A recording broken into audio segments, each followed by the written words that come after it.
that's exactly why they don't trust you. Because a man who can carry his own storm is impossible to control. You've noticed it, haven't you? The way people get uncomfortable when you don't need their input. The way they push you to share when you'd rather process alone. The way they diagnose your silence as a problem that needs fixing.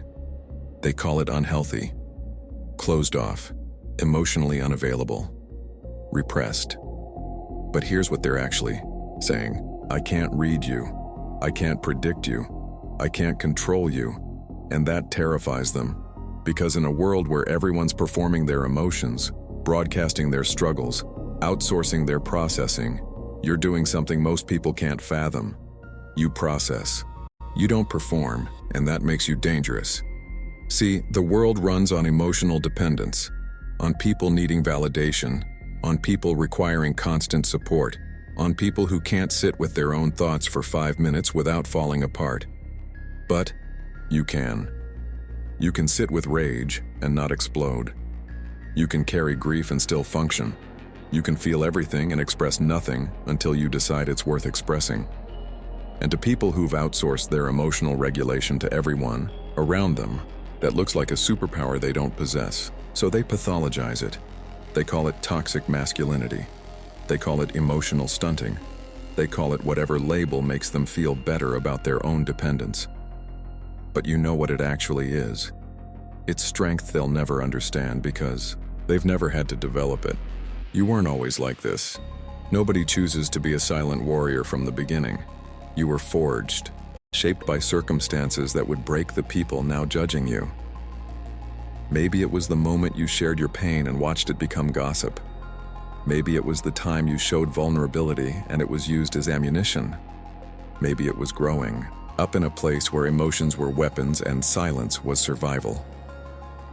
Whatever it was, you learned something most men never learn. Your internal world is yours alone, and giving people access to it is a privilege, not a requirement. So you stopped externalizing. You stopped performing. You stopped needing others to hold what you could hold yourself, and you became something rare. A man who doesn't need emotional rescue. A man who processes internally. A man who carries his own weight. You process. You don't perform. While everyone else is trauma dumping on social media, you're sitting with your thoughts. While everyone else is seeking validation for every feeling, you're determining which feelings deserve expression. While everyone else is making their pain everyone's problem, you're transforming yours into something useful. And that internal processing, that ability to sit with intensity without immediately discharging it, that's created something most people will never possess. Internal sovereignty. Let me show you what's actually happening in your brain. Because understanding this will show you why you operate the way you do. Your prefrontal cortex, the part of your brain responsible for emotional regulation, executive function, and impulse control, it's operating at a level most people never access.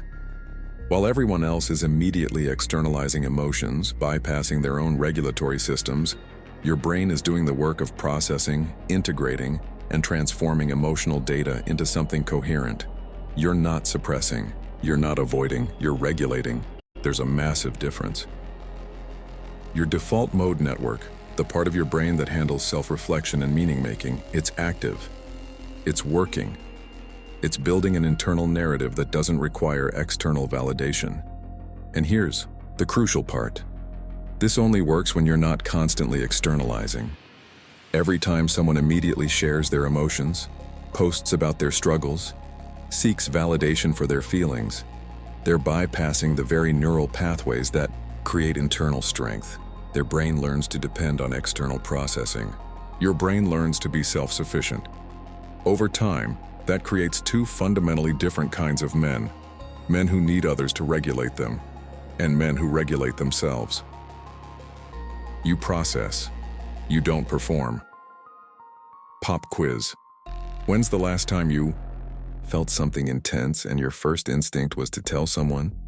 When's the last time you needed someone to validate that what you were feeling was real? When's the last time you couldn't function because your emotional support wasn't available? If the answer is never or rarely, you're operating at a level most men will never reach. But if the answer is constantly, You're dependent. And dependence, no matter how it's dressed up as connection or vulnerability or emotional health, is still dependence. And here's the truth they don't want you to know. That dependence is profitable. For therapists, for platforms, for anyone who benefits from you believing you can't handle your own internal world without constant external support. But you know better. You've proven to yourself over and over that you can sit with the hardest emotions and not break, that you can carry storms inside you and still function outside, that you don't need someone to hold your hand through every difficult feeling because you process, you don't perform. Most people can't handle intensity alone.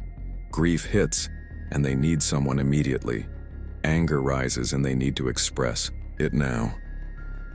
Fear creeps in, and they need reassurance right away. But you've sat with all of it. You felt grief so heavy it could crush you, and you didn't call anyone. You felt rage so intense it could burn everything down, and you didn't explode.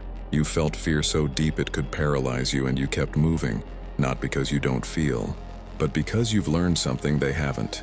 Feelings pass, intensity fades, storms move through, and if you can just sit with it, just process it internally, just give it space without immediately needing relief, it transforms. Raw emotion becomes understanding.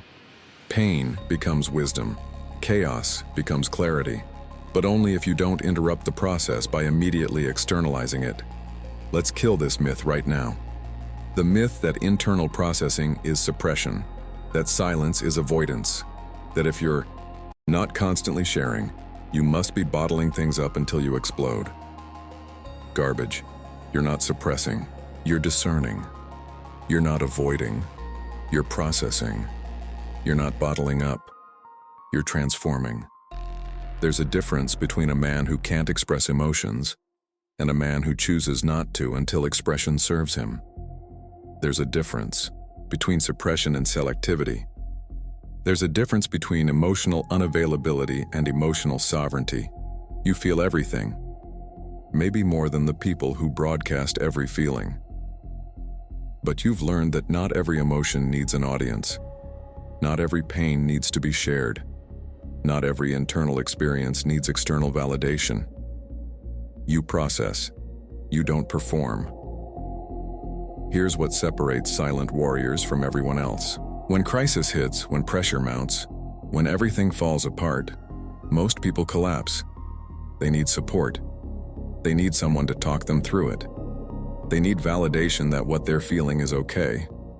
But you don't. You've been here before. You've sat with worse and survived. So when everyone else is falling apart, you're still standing, still processing, still functioning, not because you don't feel pain, but because you've already proven to yourself that you can handle it alone. And that proof, that track record of surviving intensity without external rescue, that creates a kind of confidence most people will never possess. The confidence that no matter what happens, you can handle your own internal world, and that terrifies people who can't. Because a man who doesn't need emotional rescue is a man who can't be controlled through emotional manipulation. A man who processes internally can't be swayed by social pressure. A man who's comfortable in his own silence can't be broken by isolation. You process. You don't perform. Here's the truth about silent warriors. You don't advertise your battles. You don't post about your pain. You don't perform your strength. So people assume you're untested, that you haven't faced anything difficult, that your silence means you have nothing to process, and then they see you in crisis, and while they're collapsing, you're calm. While they're seeking support, you're executing. While they're falling apart, you're holding together, and it breaks their narrative. Because they've been told that healthy people share everything, that strong people need support, that silence means struggle. But you prove otherwise. You prove that a man can feel everything and express selectively, that a man can be in pain and still be functional, that a man can carry his own weight without making it everyone else's problem. And that proof threatens every system built on emotional dependence. Silent warriors don't need constant validation. They don't need therapy every week. They don't need to process every emotion out loud. They don't need permission to feel what they feel. They just process internal.